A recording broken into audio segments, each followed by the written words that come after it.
मेरा नाम निकिता है और मेरी शादी गांव के एक मेहनती और सीधे इंसान अभिनव से हुई थी।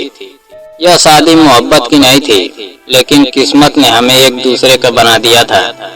मेरे ससुर मेरे पिताजी के पुराने दोस्त थे और उन्होंने अपनी दोस्ती निभाने के लिए मुझे अपने घर की बहू बना लिया था।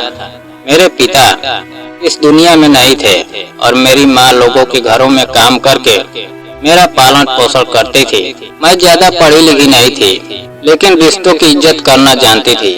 मेरी सास मुझे कभी पसंद नहीं करती थी क्योंकि मैं गरीब परिवार से थी, जबकि मेरी देवरानी जानवी अमीर घर की पढ़ी लिखी लड़की थी जो बहुत सारा दहेज लेकर आई थी। इसलिए घर में हर समय उसकी तारीफ होती थी और मुझे ताने सुनने पड़ते थे। मेरे पति अभिनव दिन भर मजदूरी करते थे और रात को थक कर घर लौटते थे, लेकिन फिर भी मेरे चेहरे की उदासी देखकर पूछते थे कि सब ठीक है ना। मैं हमेशा मुस्कुरा कर कह देती थी कि सब ठीक है, क्योंकि मैं नहीं चाहती थी कि वह और परेशान हो। मेरे ससुर इस घर में एक ऐसे इंसान थे जो मेरे साथ इंसाफ करते थे और हमेशा कहते थे कि एक दिन सब ठीक हो जाएगा। वक्त गुजरता गया और मैं घर के सारे काम करती रही, लेकिन कभी किसी ने मेरी मेहनत की कदर नहीं की। एक दिन मुझे पता चला कि मैं मां बनने वाली हूँ। यह खबर सुनकर मेरे पति बहुत खुश हुए, लेकिन घर वालों के चेहरे उतर गए। मेरी देवरानी को जलन होने लगी क्योंकि वह खुद मां नहीं बन पा रही थी। उसी दौरान एक दिन मेरे पति का भयानक एक्सीडेंट हो गया और वह कोमा में चले गए। डॉक्टरों ने कहा कि उनके होश में आने की उम्मीद बहुत कम है। उस दिन मेरी दुनिया उजड़ गई थी। मैं हर रोज अस्पताल जाती थी और मशीनों के सहारे सांस लेते हुए अपने पति को देखती थी। घर में मेरी हालत नौकरानी जैसी हो गई थी। मेरी सास और नंदें मुझे हर समय ताने देती थी। मैं गर्भवती थी, फिर भी पूरे घर का काम करती थी। कई बार मुझे खाना भी पूरा नहीं दिया जाता था, लेकिन मैं सब कुछ सहती रही क्योंकि मुझे उम्मीद थी कि एक दिन मेरे पति जरूर लौटेंगे। कुछ महीनों बाद मैंने बेटे को जन्म दिया, जिसका नाम अभिमन्यु रखा, लेकिन उसका पिता उसे कभी गोद में नहीं उठा सका। वक्त गुजरता गया और 4 साल बीत गए, लेकिन अभिनव अब भी कोमा में थे। मेरा बेटा बड़ा हो रहा था, लेकिन घर में कोई उसकी परवाह नहीं करता था। कई बार वह भूखा सो जाता था और मैं रोते हुए उसे सीने से लगाकर चुप करवाती थी। मेरे ससुर उस बेटे के दुख में इस दुनिया से चले गए और उनके जाने के बाद घर में मेरा आखिरी सहारा भी खत्म हो गया। अब मेरी सास खुलकर मेरे साथ जुल्म करने लगी थी। एक दिन घर में देवरानी की शादी की सालगिरह थी और उसने अपने लिए हलवा बनाया था।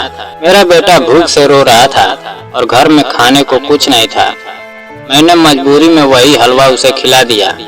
तभी मेरी देवरानी ने मुझे पकड़ लिया और बहुत जलील किया। उसने गुस्से में कहा कि तेरा पति मर चुका है और तू यहाँ मजे कर रही है। उसकी बात सुनकर मेरा दिल कांप गया और मैं भागती हुई अस्पताल पहुँच गई।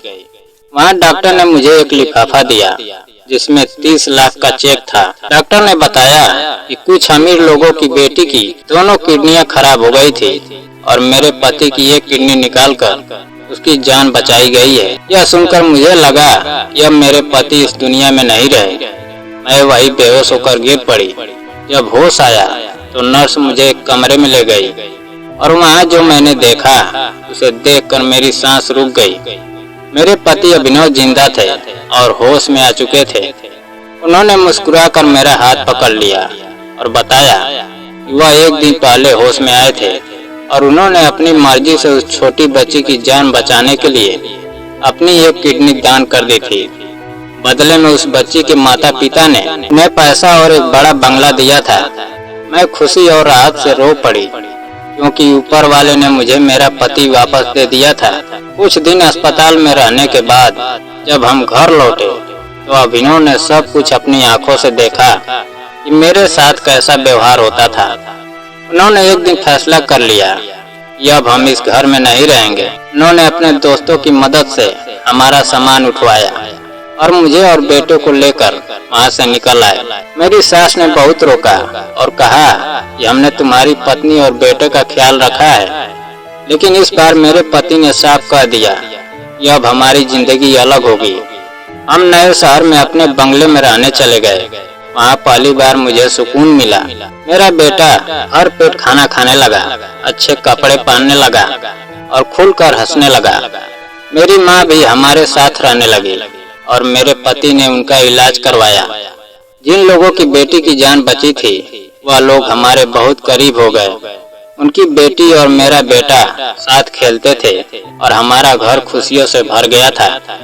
एक रात मेरे पति ने मुझसे पूछा कि उनके कोमा में रहने के दौरान मैंने क्या क्या सहा है। तब मैंने उन्हें सब सच बता दिया कि कैसे मुझे भूखा रखा गया, कैसे अस्पताल से धक्के देकर निकाला गया और कैसे हमारा बेटा कई रात भूखा सोया। यह सुनकर उनकी आंखों में आंसू आ गए। उन्होंने मेरा हाथ पकड़कर कहा कि अब कभी मुझे कोई दुख नहीं देगा। इधर मेरे ससुराल वालों की जिंदगी बदलने लगी। मेरी देवरानी जो मुझे ताने देती थी वह खुद मां नहीं बन सकी। मेरी सास बूढ़ी और बीमार हो गई। जिन बेटियों पर वह घमंड करती थी उन्होंने भी मायके आना छोड़ दिया। अब उन्हें अपने कर्मों का फल मिलने लगा था। दूसरी तरफ हमारी जिंदगी खुशियों से भरती जा रही थी। मेरा बेटा स्कूल जाने लगा और कुछ समय बाद मैं दोबारा मां बनी। जब अभिनव ने हमारे दूसरे बेटे को गोद में उठाया तो उनकी आंखों में खुशी के आंसू थे। उन्होंने कहा कि अब हमारी फैमिली पूरी हो गई। अब हमारे घर में किसी चीज की कमी नहीं थी।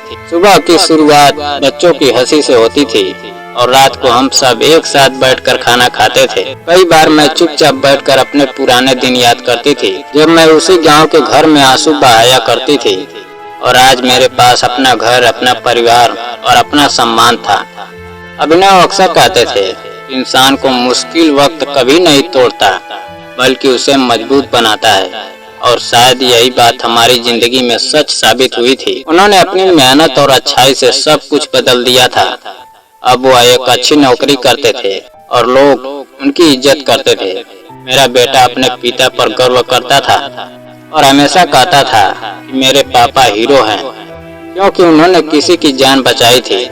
यह सुनकर अभिनव मुस्कुरा देते थे और मुझे लगता था कि ऊपर वाले ने आखिरकार हमारे सब्र का फल दे दिया है। मेरी जिंदगी ने मुझे यह सिखा दिया था कि जो लोग दूसरों को तकलीफ देते हैं उन्हें एक दिन अपने कर्मों का हिसाब जरूर मिलता है, और जो लोग सच्चे दिल से रिश्ते निभाते हैं ऊपर वाला कभी उन्हें अकेला नहीं छोड़ता। मैंने अपने पति का साथ हर हाल में निभाया और उन्होंने भी मुझे कभी अकेला नहीं छोड़ा। यही वजह थी कि आखिर में हमारी जिंदगी में सुकून और खुशियाँ लौट आई।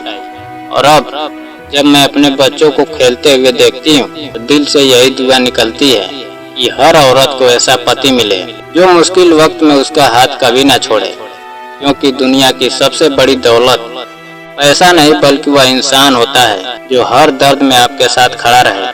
दोस्तों, अगर कहानी पसंद आई हो तो वीडियो को लाइक और चैनल को सब्सक्राइब करना ना भूलें। जय हिंद।